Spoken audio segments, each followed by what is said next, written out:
Kaayaan kantin jam istirahat. Dinten ieu Kamis tanggal 25 September 2025. Kaayaan kantin sekolah meuni rame.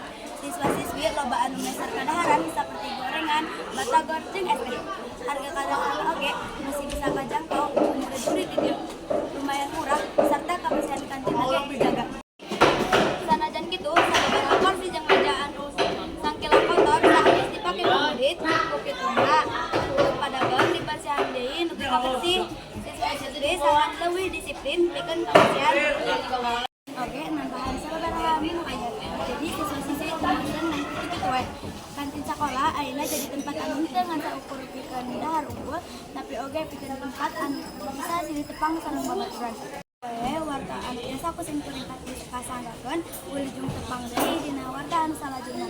Wassalamualaikum warahmatullahi wabarakatuh.